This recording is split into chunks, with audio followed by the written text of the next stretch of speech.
그때 증인은 그럼 투자위원회 결정에 대해서도 따로 보고를 받으신 건가요? 투자위원회에서 전문위원회 부의하지 않고. 투자위원회에서 결정 표결로 나서 결정을 네. 하고 나선 건 7월 10일이었고요. 예, 예. 제가 그 이후로 아마 7월 12일 경으로 기억합니다만, 그때 제가 그 그때도 결과 보고를 받은 받으셨어요? 것으로. 그때 증인이 이게 전문위원회에 부의하지 않고 투자위원회에서 이렇게 결정을 해도 되는 사안인지 최영석 과장한테 다시 되물은 사실이 있습니까?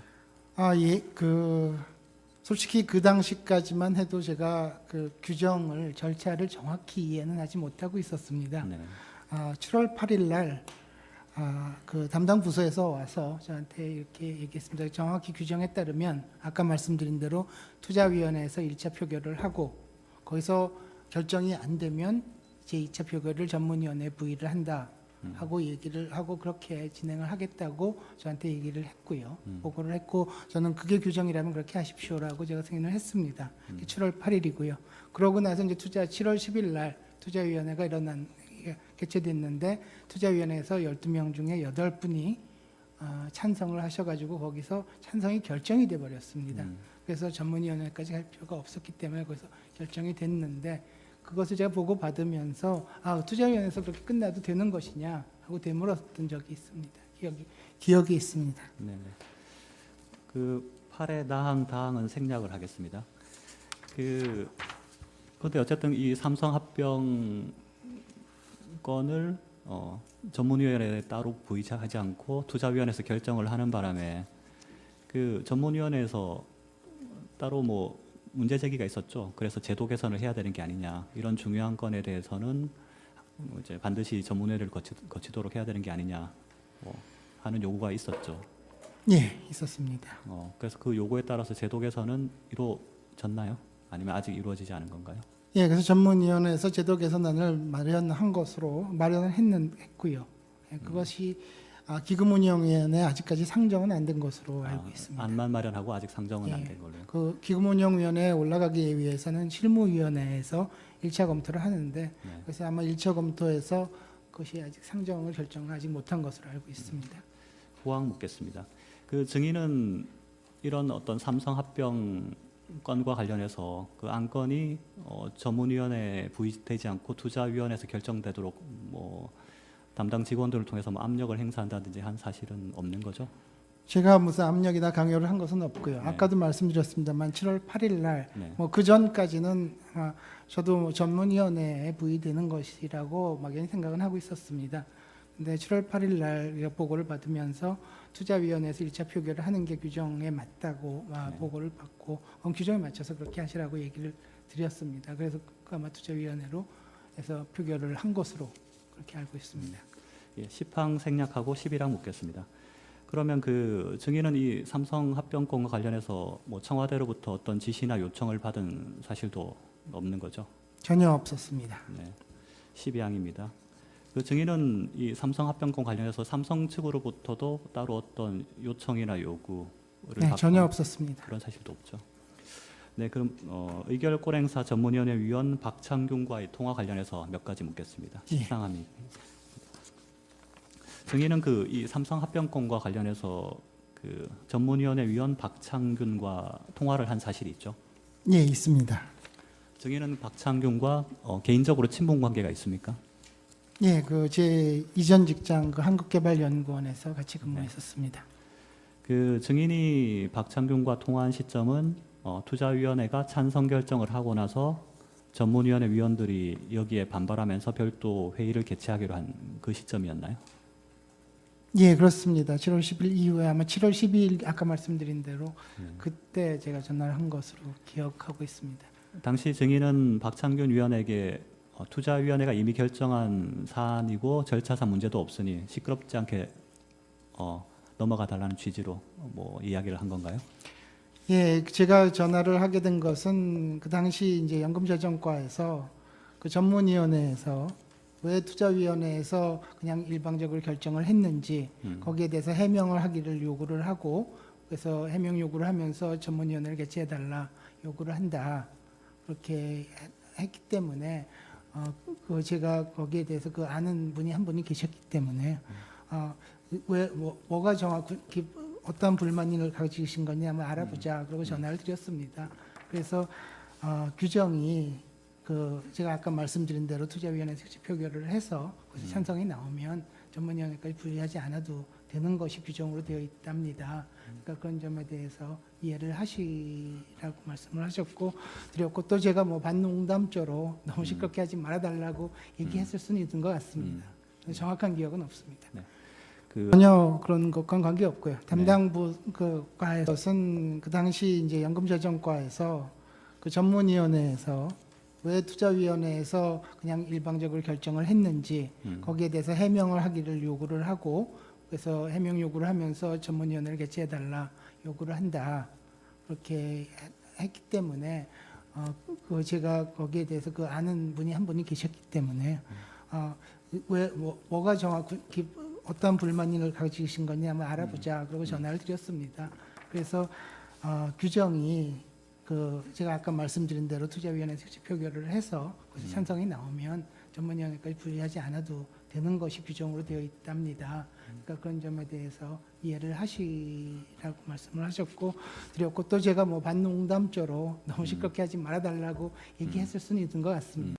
뭐 정확하게 말씀해 주셔서 한 가지만 그냥 재확인을 한번 해보겠습니다. 네. 오늘 아까 저 청구인 대리인이 보여주신 조서를 한번 보셨지 않습니까? 네. 저희 지금 심판정에서는 특검에서 조사받으신 것은 하나도 나와 있질 않고요. 네. 그 검찰에서 한 번 진술하셨던 네. 그 진술 조서만 나와 있습니다. 근데 그때 진술하신 내용하고 오늘 증언하신 내용이 다 거의 같고 한 가지 부분만 다른 것 같습니다. 아까 말씀하셨던 그 안종범 수석하고 통화했던 내용, 김성민 위원장과 관련된 그 부분에 대해서 검찰에서는 뭐라고 말씀하셨냐면 그 김성민 위원장이 골치 아프게 하니까 꼭 교체해라 뭐 이렇게 들은 걸로 말씀하셨는데 그 말씀은 잘못됐다 그런 취지신 거죠. 그리고 예. 오늘은 뭐라고 증언하셨냐면 그때는 그렇게 진술했지만 다시 기억을 더듬어 보니까 임기가 언제까지냐 이렇게 질문했다라고 오늘 증언하셨는데 제가 제대로 이해한 겁니까? 예, 뭐 제가 그렇게 말씀을 드렸습니다. 예. 그렇게 하고 좀 더 정확하게 말씀을 드리느라고 그렇게 말씀을 드렸고요. 그렇다고 해서 어떤 의미가 크게 다른 거는 아니라고 저는 생각을 했었습니다. 그러니까 이제 임기가 얼마 남았냐는 뜻이 교체를 원한다고 아까 이해하셨고요. 네. 그리고 제가 아까 특검 말씀을 하셨는데요. 특검에서는 아마 제가 그 1차 검찰에서 진술하면서 기억이 확실치 않았던 부분들, 기억 못하는 부분들에 대해서 좀 더 추가적인 사안들이 있었습니다. 그래서 그런 점들이 추가가 되고 한 점들이 있었습니다. 그거만 확인하면 그러니까 검찰에서 그러니까 특검 말고요. 검찰에서 진술하실 때는 그러니까 뭐 지금 말씀하신 표현 차이 외에는 다 사실대로 말씀하셨던 건가요? 지금 검찰에서 네, 보신 거. 예, 거기에 뭐 제가 기억이 확실치 않아서 번복을 하거나 한 자료들도 있습니다. 예를 들어 박창균 교수한테 제가 언제 전화를 드렸는지 저는 완전히 잊어버리고 있었는데요. 나중에 신문에 언론에서는 박창균 교수한테 내가 사전에 전화를 드려가지고 찬성을 유도를 했다. 그래서 회의를 했다라고 신문에 나서 저도 그냥 그런 줄 알고 제가 고민을 하고 있었는데 검찰에 가서 확인을 해보고 박창균 교수한테 확인을 한 결과는 제가 판결이 나고 나서 7월 10일 이후에 7월 12일경에 전화를 했다라고 본인이 얘기를 해서 그때 좀 기억을 제가 좀 더 정확히 하게 됐습니다. 네. 이건 그냥 궁금해서 여쭤보는데 그러면 그 안종범 수석하고 그 김성민 위원장 관련돼서 통화하셨을 때 임기가 실제로 좀 많이 남아 있었습니까? 얼마 안 남았었습니까? 그게 좀 애매합니다. 애매합니까?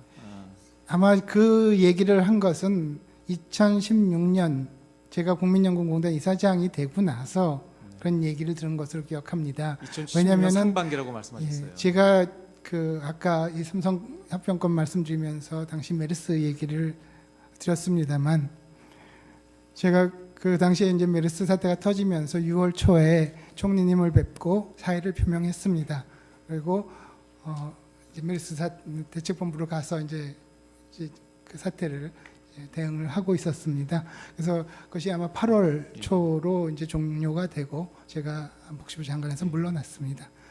그래서 그런 상황이었고요. 아마 그런 논의가 된 것은 작년 상반기로 상반기에 한 것으로 기억하고 있습니다. 네, 알겠습니다. 근데 그 당시에 뭐 김성민 위원장에 대해서 교체하고 하는 것은 국민연금공단 이사장이 하는 일이 아닙니다. 보건복지부 장관의 임명권자입니다. 증인 말이. 예. 지금 특검에서 한 5차례 조사 피의자 조사를 받았다고 그랬는데 예. 그때 받은 내용은 지금 이 검찰에서 진술한 내용하고는 다른 내용들입니까? 어떻게? 여기에 뭐 포함되지 않은 그 중간의 과정들이 많이 들어 있습니다. 여기에 그 검찰에서 조사받을 때 조사받은 내용이 아닌 다른 여러 가지 사실들이 이제 특검에서 조사가 된 겁니까? 예, 뭐 추가적인 조사들이 있었습니다. 이 합병 비율에 관해서 원래 국민연금공단에서 삼성이 제시한 안하고는 다른 안이었지 않습니까? 예, 내부적으로 산정한 예, 합병 그렇게 알고 비율이. 있습니다. 그러면 그 상당히 아까 1,338억 정도의 차이가 난다고 그랬는데 그 정도 차이가 난다고 하는데 이 합병 찬성을 하려고 그러면은 그거는 지금 증인이 그 검찰에서 한 진술을 쭉 보면은 이게 전문위원회에서 해야 된다고 증인도 생각을 하고 계셨던 것 같아요. 증인의 머릿속에는 쭉 그렇게 돼 있는데 그래서 그 왜 이렇게 전에 SK 건이 전문위원회에 왔기 때문에 예. 저도 뭐 그 7월 8일 날 그 보고 받기 전에는 아마 복지부에서도 다 전문위원회로 가는 것이지 않을까라고 생각을 하고 검토를 했던 걸로 알고 있습니다. 그러니까 증인은 지금 사실은 전에도 청와대에서 행정관으로 근무한 적도 있었고 이 연금 분야의 전문가 아니신가요? 예, 뭐 근데 연금이라는 게 워낙 광대한 분야여서요. 물론 이제 연금 여러 제도적인 분야가 측면은 뭐 제가 잘 알고 있습니다만 기금 운용은 금융적인 측면입니다. 그래서 그 두 개를 다 같이 전문가가 될 사람은 없다고 봅니다. 그렇다면 이렇게 비율이 내부적으로 산정한 비율이 뭐 비슷했다면은 그럴 수가 있는데 이렇게 차이가 나는데 그렇다면 보건복지부 장관으로서는 복지부 산하에 이 전문위원회를 열어야 된다고 생각하는 것이 나는 자연스러웠을 것 같은데 그냥 그 조문을 왜냐하면 이 행사 기준의 기본 원칙 이런 것들을 보면은 그것이 꼭 뭐 투자위원회에서 하는 것이 꼭 아주 맞는 거다 꼭 이렇게 해석하기도 어려운 해석의 여지가 있는 부분 같은데 맞습니다. 그렇다면 복지부 장관으로서는 이거 전문위원회 행사를 한다는 그런 판단을 했어야 되는 거 아닌가요? 글쎄요, 사실 뭐 이런 의결권에 대해서 뭐 장관이 보고를 받고 또 이렇게 하는 경우가 상당히 예외적인 경우입니다. 그렇게 돼서 그리고 그렇기 때문에 제가 그 의사결정 과정이나 절차에 대해서 정확히 알지 못했던 그런 점들이 있었고요. 여기에서 아까도 말씀드렸지만은 그 투자위원회에서 표결을 한다는 것이 전문위원회를 안 간다는 게 아닙니다. 그 투자위원회에서 여러 가지 대안이 있습니다. 찬성, 반대, 기권, 중립, 그리고 또 전문위원회로 보낼 것이냐 하는 대안들을 놓고 표결을 합니다. 표결을 해가지고 어떤 게 과반수 이상 나오면은 그게 그대로 채택이 되는 거고요. 찬성, 반대가 그 과반수가 안 나오면은 그러면은 전문위원회로